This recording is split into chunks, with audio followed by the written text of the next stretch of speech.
Thank you, Mr. Chico, for agreeing for your interview in Hotel Vikas. Why don't you tell us something about your company and your current big projects? Yes, so basically, our company name is Heritage Hospitality. We're based out of Jackson, Mississippi. We started, from a very small town. My father grew up in a town called Kosciuszko, Mississippi.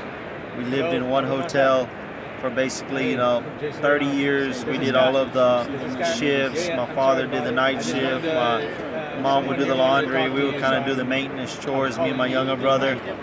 And from that one hotel, he started off with, a Hampton Inn hotel in 1999, our first major break in the franchise industry.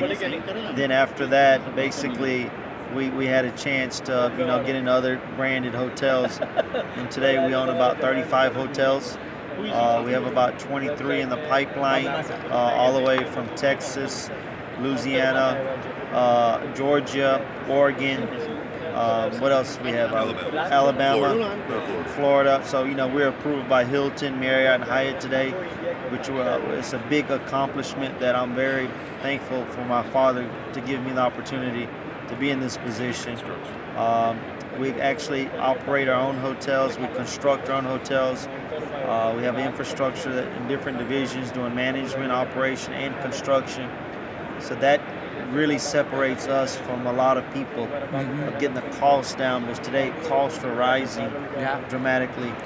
And so, we feel like that we have an edge over other people.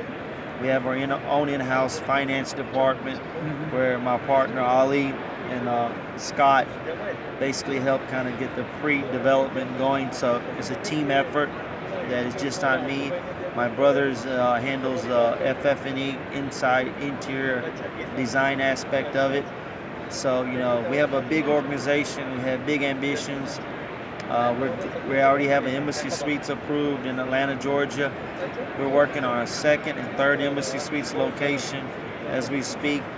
And we're looking to do deals more on the West Coast and more urban mixed area developments. And let's talk about your construction business. Okay. So, on the construction side, what is the biggest project that you handle? The biggest project right now is a 131-room Hyatt Place in Huntsville, Alabama. And in Jackson, Mississippi, we're doing a 125-room Homewood Suites. And we have a lot of side-by-side projects that consist around 250 rooms. So, we have a lot of projects spread throughout the United States right now. But we're looking to do a big project in Bend, Oregon, and it's going to be about $70 million. Okay. It's going to consist of an Embassy Suites, second tier, another hotel project with a mixed-use development with restaurant and retail in it. Okay, I have a question for you for our magazine readers. Most of them are the Asian Indian American hotel owners like your father, and we got over 3,000 people who read our magazine regularly. Right.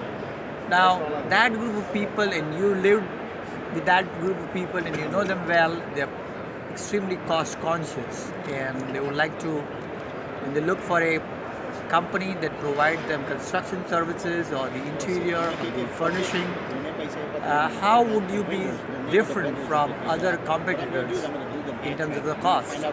Well, a lot of our cost benefits, we reap the benefits because we do a lot of stuff in-house. Where, today if you can save $5,000, $10,000 off any small item, it adds up. Especially when you're building so many hotels with our buying power.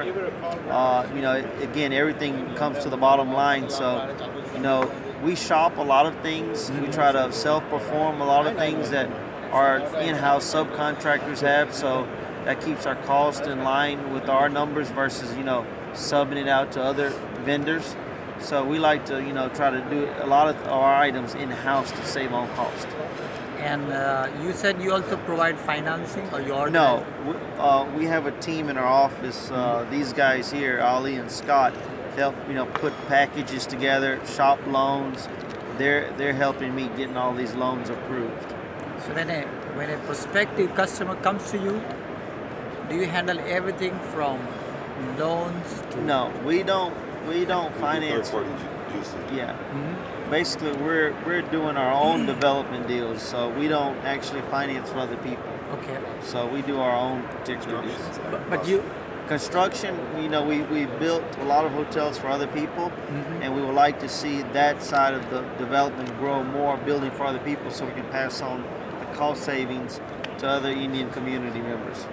and what do you see? This is in a general question. This is not related to your business, but in general, what do you see is the future going to be in next 5 years, in 10 years for the hotel industry, specifically for the Asian Indian American hotel owners? Well, I feel very confident about it. People are saying it's going to slow down ever since I was a little kid, hearing that from 1997. But when you're looking at a Days Inn or a lower tier branded hotel, and you're referring to Marriott, Hyatt, Hilton, back in those days, we were happy grossing 300,000, and we're now some hotels, 300 for the whole year. With some of our projects, you need 300,000 to break even per month. So the numbers have changed. It's a whole different game today. So I feel very positive with the outcome of the hotel. If you pick the right brand in the right market, and with us, constructing and developing the cost internally at this price, we feel very confident that we should be able to sustain any cycle. Yeah, and one more question specifically about the Asian American hotel owners. They are risk averse. They don't want to take a big risk. What is your message for them? Well, this is a land of opportunity. If you want, you can make a lot of money in this country, but you have to take a risk. And I believe in that. Sometimes you have to fail to realize from your mistakes. I've made a lot of mistakes growing through the years. My father's made mistakes, but my motto is don't make that same mistake twice. But anything is a risk. There's no guarantee that we're going to be here tomorrow. So I think with the right brands in the hotel industry and the right markets, and getting the cost at the right price point, I don't classify that as a risk. Yeah, but if the cultural aspect of the community is the failures are not that generally accepted. Like Yes. you're saying it very Yes. a matter of fact that failure is a way of life and we should accept it. But it's not accepted. Most DCs don't like to, acknowledge they don't want to lose a dollar. Yeah. But that mentality won't work in this country. Uh-huh. That's why the younger generation, some of the older generations, such as my father, are very, very conservative. They're happy with what they got. They don't want to take risks. They don't want to take gamble. But they're not up to speed with the culture, technology, the whole language. It's a whole different generation. So I feel confident in the younger generation that even my kids are, at the age of 4 or 5, the way they're dealing with phones, and I can't even figure it out how they operate some of these apps and games. And so I think the times are going to change, and I think it'll be very positive long term. And do you see that this risk-averse community would start taking big risk and it has the ability to succeed? Well, in the hotel industry, very rarely the failure rate is very slim. I don't know the actual percentages, but I think it's less than 5% failures. So, it's not like going into a restaurant business where that's one of the most riskiest business.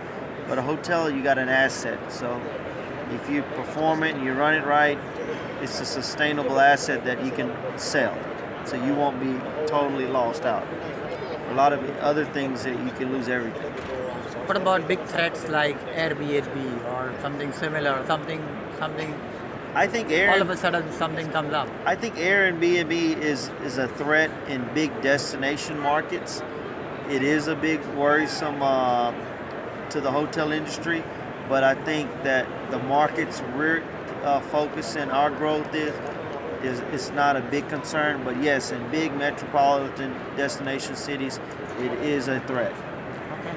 But I still don't believe that with the supply and demand, it's going to affect it that much. I got it. Okay. Thank you so much, Mr. right. Chico. Thank you Yes, very sir. much. All right. Okay, my thank you. friend. Okay.